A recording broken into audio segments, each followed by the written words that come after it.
Puis on dirait que gérer l'anxiété, d'avoir des challenges puis tout ça, on n'en parle pas tant que ça. Fait que comment on pourrait être bien équipé pour faire face à ces choses-là qui arrivent dans notre vie qui créent de l'anxiété? Ben, je pense que le problème est plus large que ça. Ça concerne les émotions négatives au sens large. C'est impossible réussir des projets en général sans avoir un bon entraînement sur quoi faire avec des émotions négatives. C'est impossible. Parce que la plupart des émotions qu'on a sont négatives. Et là, la stratégie d'éducation, c'est l'élimination des émotions négatives. C'est-à-dire qu'il faut en ressentir le moins possible. Et si on ressent de l'anxiété ou des émotions négatives, ce n'est plus nos responsabilités, c'est à cause de l'environnement qui nous fait vivre ça. Donc, en ce moment, on n'est pas responsable du spectre émotionnel normal qu'on vit. On est comme victime de qu'est-ce qui arrive. Ben, c'est ça. Fait que là, quand tu n'es pas responsable de tes émotions, puis quand tu n'as pas appris à les interpréter, puis faire des plans de match avec ça, ben, ça veut dire que tu dois modifier l'environnement et pas toi. Donc, l'essentiel de nos stratégies présentement consiste à modifier l'environnement pour minimiser toute forme d'émotion négative.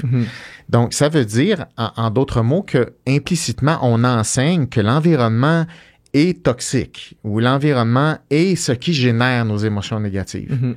Donc, en fait, plus tu travailles à modifier l'environnement, plus ça va être une stratégie qu'on va appeler d'évitement d'émotions négatives. Donc, plus tu évites les émotions négatives, plus tu deviens sensible aux émotions négatives. Et donc, moins tu as de tolérance aux émotions négatives. Mais comme c'est un cercle vicieux, c'est ton environnement est de plus en plus oppressant pour toi. Donc, ça te donne une impression de responsabilité qu'il faut que tu interfères encore plus avec l'environnement. Puis, il faut que tu dises encore plus quoi faire en l'environnement pour ne pas susciter quelconque stimulus d'émotions négatives.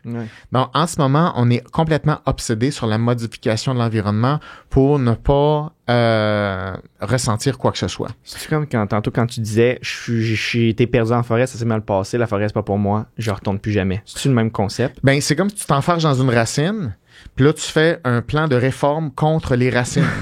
Et là, tu fais, ouais, les racines, OK, mais ça dépend quelle racine, quelle grosseur, où elle passe. Fait que là, on se concentre tout le monde à faire les chemins sans racines. Je comprends. Tu peux faire ça, mais penses-tu vraiment que tu vas réformer toutes les racines d'une forêt? Puis que là, tu sentiras plus rien. Parce que là, plus tu aplanis tes racines, ben plus n'importe quelle dénivellation devient un obstacle. Fait que c'est plus des racines, c'est n'importe quelle forme de dénivellation. Là, ça va être des trous, là, ça va être des plantes. Tu comprends? C'est que quand ton dévolu, c'est la modification de l'environnement, c'est sans fin. Donc, puis là, mettons, là, tu dis, OK, on a enlevé les racines, mais là, on dirait que je tombe pareil, puis je suis pas plus heureux dans ma forêt. Comment je vais convaincre du monde pour dire que là, je veux ça encore plus flat et parfait que ça dans la forêt? Faut que tu trouves un langage pour expliquer ça puis défendre ton agenda. Alors, une des stratégies qui existe, c'est la nouvelle utilisation du mot violence. Fait que maintenant, la violence, c'est plus juste en Ukraine ou quand tu te fais tirer dessus, quand tu as un tank qui roule sur toi. C'est tu peux nommer des nouvelles formes de violence qui sont cachées. Fait que là, quand tu utilises le mot violence, et des dérivés comme, par exemple, agression, tu peux mettre des nouveaux problèmes qui, là, paralysent le système et qui disent, ben là, on veut pas, évidemment, promouvoir la violence ou l'agression. Donc, OK, mais on va le régler.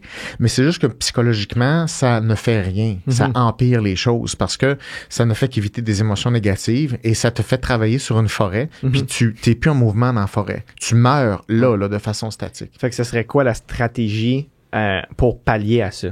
Il faut rendre les gens courageux. Il faut rendre les gens capables de rêver à des choses. Il faut rendre les gens tough. Il faut rendre les gens capables de se voir beaux, plein de force, plein de ressources. Et il faut équiper les gens à avoir une meilleure relation avec leurs émotions négatives. Il faut équiper les gens à ce qu'ils développent les réflexes de se faire des plans de match continuels. C'est-à-dire, quand tu as une émotion négative ou n'importe quelle information, il faut que tu fasses quelque chose avec ça. Donc, il faut donner plus de pouvoir aux gens. Là, en ce moment, on donne pas plus de pouvoir aux gens. On essaie de faire en sorte qu'ils ressentent moins d'émotions négatives. Donc, c'est la pire... C'est la façon de créer des conflits. Ça, c'est si tu veux créer un conflit, tu enseignes que n'importe quelle émotion négative est causée par la personne qui va croiser ton regard. Mm-hmm. Si tu veux créer des conflits, c'est ça que tu enseignes. Mm-hmm. C'est ce qu'on fait en ce moment. Mm-hmm. Puis c'est caché avec toutes sortes de mots comme l'égalité, diversité, inclusion. Toutes ces affaires-là, ça sert à servir n'importe quelle forme de sentiment d'émotion négative. Puis on essaie de trouver où est-ce qu'on serait discriminé là-dessus. Puis là, après ça, tu as de la fausse science qui s'insère là-dedans. Puis il y a toutes sortes de billets puis d'idéologies qui s'insèrent là-dedans. Mais le problème de base, c'est des gens qui ont des émotions négatives puis qui savent pas quoi faire avec. Fait que ça serait la prochaine direction. C'est vraiment intéressant, ça. Puis, vite, là, est-ce que tu peux expliquer c'est quoi la différence entre du stress puis de l'anxiété? Parce qu'on dirait que souvent, beaucoup de personnes disent « Je me sens anxieux » ou « Je suis anxieux, moi, dans la vie. » Fait que je peux pas rien faire, je suis anxieux. Le stress, c'est quelque chose qui est plus large. Okay? Le stress, c'est n'importe quelle perturbation physiologique ou psychologique due à une circonstance ou un facteur. OK? Donc, un stress, c'est une réaction générale. Si tu pars, mettons, en vacances, puis tu as le trip de ta vie, ça va solliciter quelque chose dans ton système. Donc, tes vacances peuvent être un stresseur. Okay. Tu comprends? Ouais. Bon, c'est un stresseur parce que ça crée une perturbation. Un stress, c'est une perturbation. Donc, c'est assez large. Ouais. L'anxiété, c'est un système psychophysiologique très précis qui est relié à un système de neurotransmission, endocrinien, tout ça, un système nerveux. Donc, l'anxiété, c'est quelque chose qui est beaucoup plus précis. Stress, c'est quelque chose qui est générique. Ça peut être causé par quelque chose qui est très fort positif ou très fort négatif. Okay.